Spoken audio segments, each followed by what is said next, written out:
Oke, di video kali ini saya ingin memberikan, transfer update kembali dan memang ada beberapa berita yang memang, cukup menarik ya untuk saya berikan kepada kalian.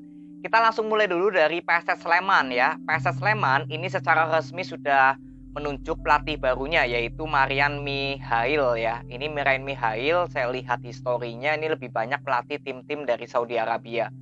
Ya, terakhir juga melatih tim Vietnam ini tahun 2018. Artinya ada 5 tahun atau 5 musim, Marian ini sempat menganggur ya.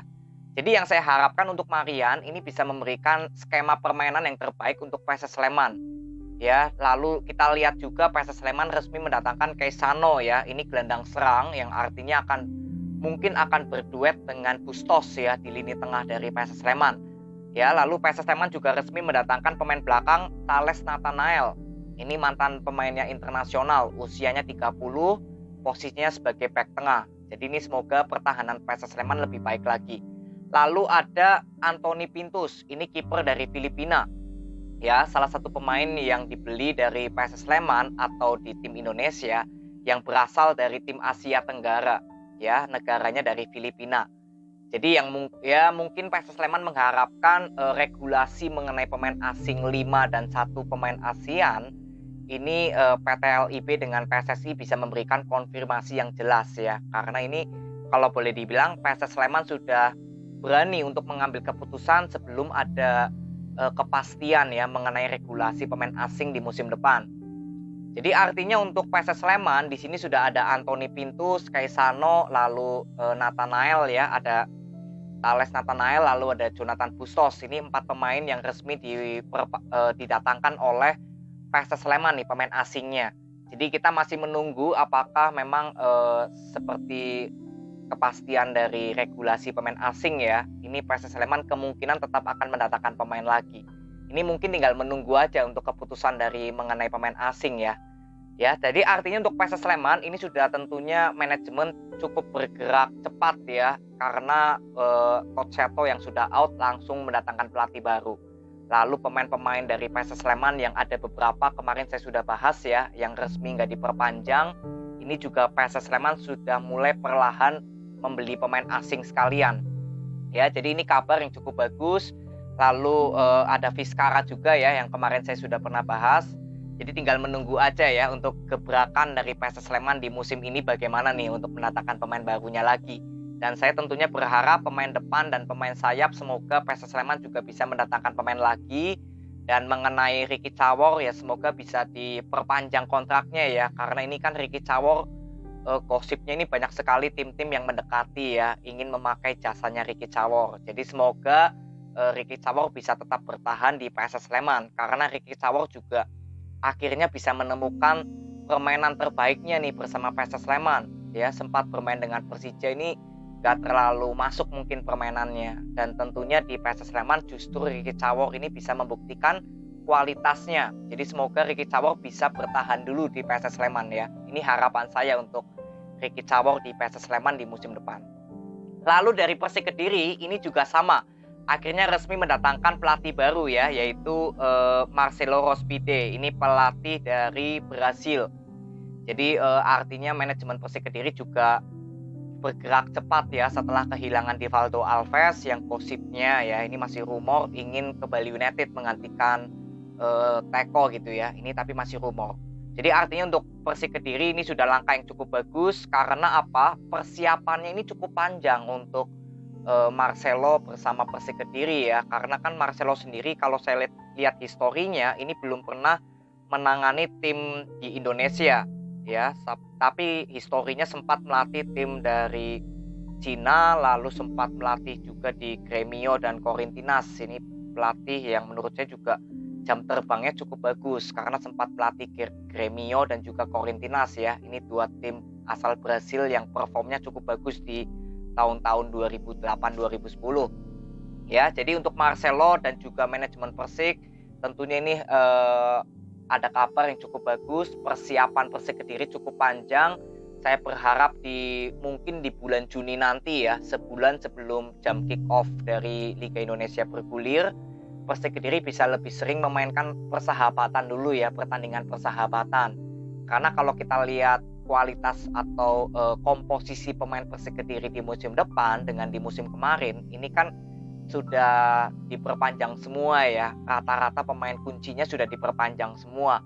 Jadi kalau menemukan skema permainan untuk Marcelo, saya kira nggak terlalu berat atau nggak seperti dari nol. Karena bekal yang diberikan dari Javier Roca ataupun Divaldo Alves untuk Persik Kediri ini sebenarnya sudah terbentuk. Ya, jadi jika Marcelo memang ingin merubah skema permainan secara keseluruhan, ya ini mungkin bisa ada waktu ya, kalau boleh dibilang ada 2 bulan untuk Persik Kediri mempersiapkan ini, skema permainan dari Marcelo. Kalau misalkan skemanya memang benar-benar berubah dari awal lagi gitu.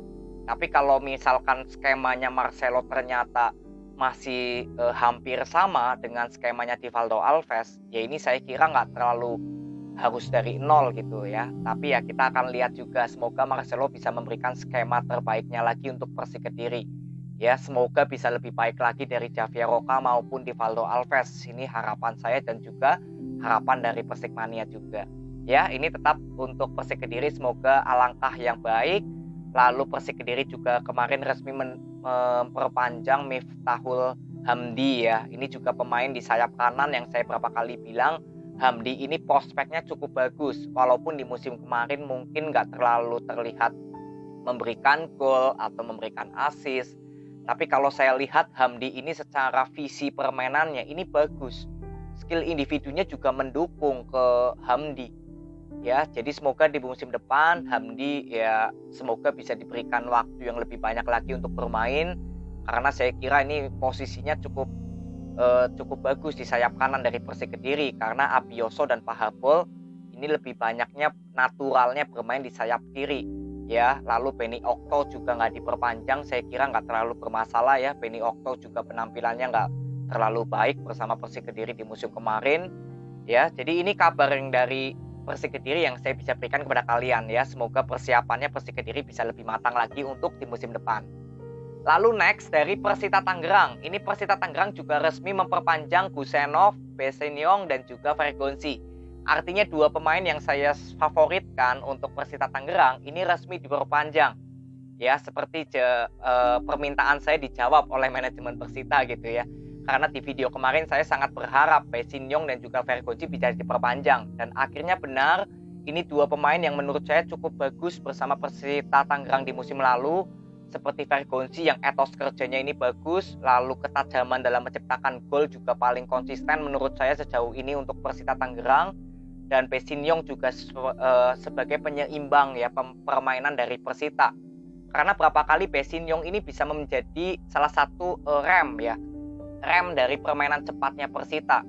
Di saat Persita nggak bisa memainkan permainan cepat di bawah dari Luis Duran, ini Besseniong bisa menjadi pemain yang melakukan bola possession. Jadi bisa menjadi rem gitu loh di permainan cepatnya Persita ya. Dan ini menurut saya cukup bagus manajemen Persita Tangerang bisa memperpanjang Vergonzi dan Besseniong. Lalu Gusenov, ini juga pemain yang cukup bagus karena Persita Tangerang semenjak mendatangkan Gusenov, lalu sempat berduet dengan Yohannes Kandaimu juga ya, dan juga ada salah satunya lagi saya lupa pemainnya namanya ya. Tapi menurut saya lini pertahanan dari Persita Tangerang ini justru lebih baik ya semenjak Gusenov datang di setengah musim lalu. Jadi artinya untuk manajemen Persita Tangerang menurut saya ini sudah ada pengamatan yang cukup bagus ya, jeli sekali karena Gusenov ini datang pertahanan Persita langsung menunjukkan grafik yang lebih baik ya. Jadi artinya untuk Persita Tangerang saat ini sudah ada 4 pemain asing, Gusenov di lini pertahanan, lalu ada Vergonzi di depan, Besseniong dan juga ada Bustos. Dan di sini Vidal akhirnya resmi tidak diperpanjang karena ini kan statusnya juga pemain pinjaman ya kalau nggak salah. Jadi mungkin memang dari klub lamanya nggak ingin menjual, atau mungkin manajemen Persita juga nggak ingin memperpanjang. Karena saya sudah bilang posisinya ini sama seperti Bustos ya, ketika Bustos didatangkan di musim ini. Ya, jadi menurut saya nggak terlalu banyak masalah kehilangan Vidal, walaupun memang iya Vidal salah satu playmaker terbaik yang dimiliki dari Persita. Tapi kalau lihat performnya Vidal, sebenarnya Vidal ini juga sempat inkonsisten. Saya pernah bahas pada saat lawan apa gitu. Saya pernah bahas di video Persita Tangerang. Kalian bisa lihat. saya sempat mengkritik permainan Vidal yang berapa kali sempat positioningnya ini kurang baik Vidal. Ya, jadi menurut saya ya mungkin Bustos bisa lebih baik lagi, harapan saya untuk Persita Tangerang ya, bisa lebih baik lagi dari Vidal. Ya, jadi ini dari Persita Tangerang, lalu next dari Arema FC ya. Arema FC ini memang belum ada kepastian secara resmi ya untuk konfirmasi 4 pemain asingnya. Tapi saya sudah mendapatkan rumor yang menurut saya ini bisa dipertanggungjawabkan rumornya. Yaitu Abel Kamara ya, yang kemungkinan besar tidak diperpanjang. Lalu Sergio Silva juga sama, Maringa juga sama, dan yang membuat saya terkejut, Renzi ternyata juga sama. Ya, ini rumornya nggak diperpanjang oleh manajemen Arema.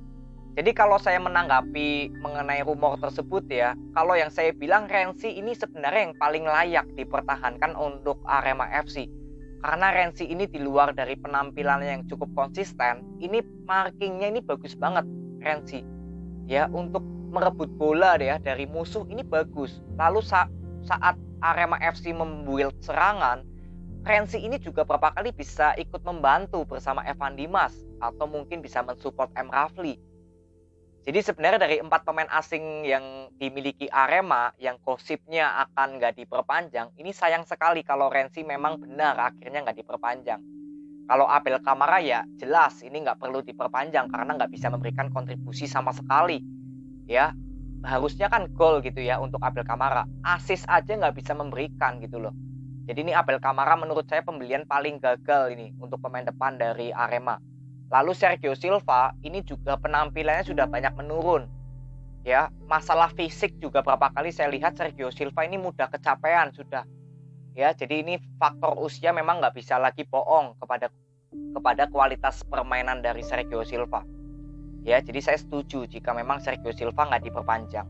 Lalu Maringa ya, ini Maringa sebenarnya cukup bagus di akhir-akhir pertandingan bersama Arema. Tapi yang saya katakan berapa kali sebenarnya sayang ya, slot pemain asing dari Arema justru diberikan kepada kiper.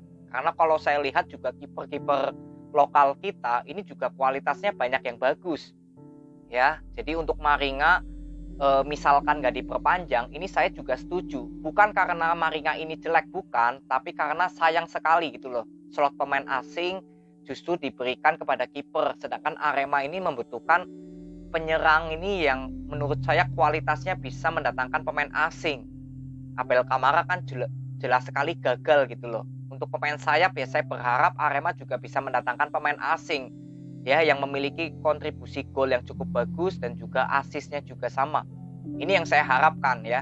Jadi dari 4 pemain asing Arema yang saya sayangkan ya Renzi. Jika misalkan memang benar Renzi nggak diperpanjang oleh manajemen dari Arema. Lalu next ini hanya sekedar berita ya, tapi kembali lagi berita yang saya sampaikan ini bisa dipertanggungjawabkan. Kenzo dari PSM Makassar yang rumornya ini masih ingin dipakai untuk Tavares di musim depan. Tapi untuk Kenzo saat ini memang sedang berlibur, lagi pulang ke kampung halamannya, jadi belum bisa memberikan kepastian ya, apakah tetap membela PSM Makassar di musim depan atau tidak. Tapi kalau yang saya ingin tanggapi di sini, Kenzo ini memang sudah ngeklop dengan permainannya Tavares. Lalu Kenzo ini juga menurut saya etos kerjanya ini bagus Kenzo. Ya, seperti ngotot gitu loh kalau bermain ini pantang menyerah. Lalu yang kedua, Kenzo ini juga cukup bagus saat melakukan penyerangan atau membangun serangan ya, membuild up serangan. Ini Kenzo ini cukup bagus.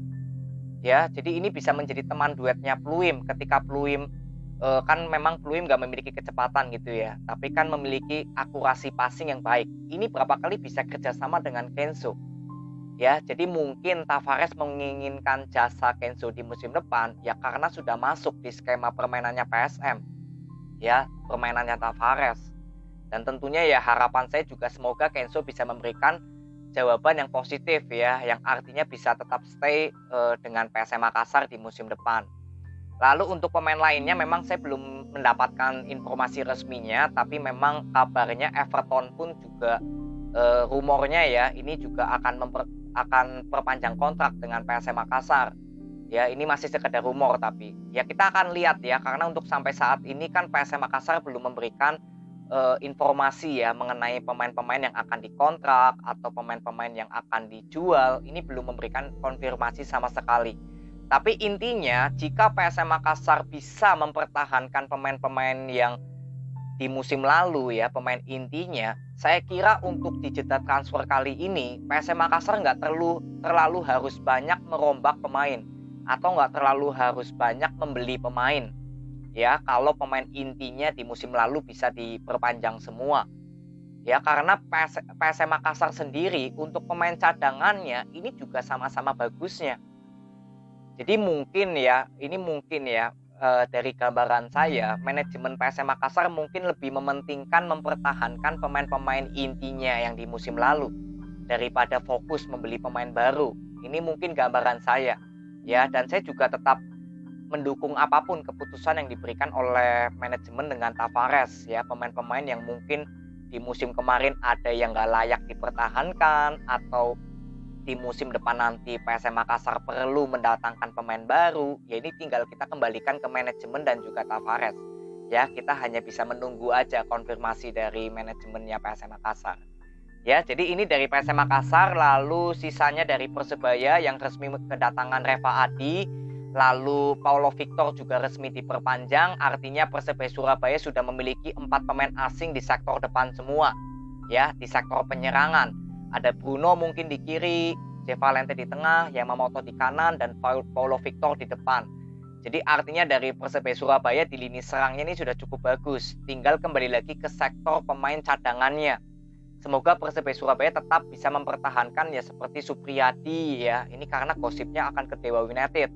Ya saya berharap Supriyadi walaupun memang belum terlalu konsisten cara permainannya, tapi kalau melihat jam terbangnya Supriyadi bersama Persebaya ini sudah mulai terlihat ya, sudah mulai ke arah kematangan ya, artinya untuk Persebaya Surabaya entah mau memperpanjang Supriyadi atau tidak ya, saya berharap Persebaya Surabaya tetap bisa mencari pemain penggantinya di sektor sayap, karena Novian Dani yang menurut saya pemain yang paling baik juga ini kan sudah hengkang ya, kembali lagi ke Persikabo. Jadi saya berharap untuk Persebaya Surabaya tetap bisa mendatangkan pemain lokal lagi untuk mengganti posisi mereka kalau mengalami cedera gitu. Ini yang saya harapkan ya. Lalu pemain belakang juga kemungkinan besar manajemen Persebaya Surabaya menunggu kepastian mengenai regulasi pemain asing. Ya, kalau PT LIB dengan PSSI sudah memberikan keputusan, artinya mungkin Persebaya Surabaya kalau misalkan PSSI boleh memainkan 5 pemain asing dan 1 pemain ASEAN, ya saya kira slot pemain tersebut akan diberikan untuk pemain belakang ya, atau pemain gelandang bertahan. Tapi yang saya berharap ya di lini belakangnya Persebaya semoga bisa mendatangkan pemain asing juga, atau minimal pemain yang memang berlabel berkualitas itu. Ya, jadi ini tinggal menunggu aja dari keputusan PT LIB dengan PSSI. Kalau nggak salah minggu ini ya keputusan tersebut akan dikeluarkan. Ya, saya berharap bisa secepatnya. Karena ada beberapa tim yang memang menunggu sekali ya ke pengumuman resminya. Termasuk Persebaya Surabaya, saya kira juga menunggu kepastian resminya. Karena di sektor belakang, ini Persebaya Surabaya belum ada pemain asingnya ya. Semua di pemain depan nih, 4 pemain tersebut. Ya, jadi ini dari Persebaya Surabaya, lalu selebihnya dari Borneo yang resmi memperpanjang Kei Hirose, lalu Persib Bandung resmi memperpanjang Beckham Putra, lalu ada Robby Darwish juga ya, dan juga ada pemain-pemain lainnya. Ya, artinya ini perpanjangan kontrak yang memang sudah mulai dilakukan oleh tim-tim untuk menjaga keseimbangannya di musim depan nanti. Ya, jadi ini aja informasi yang saya bisa berikan kepada kalian, semoga bermanfaat. Terima kasih, sampai ketemu di video berikutnya. See you.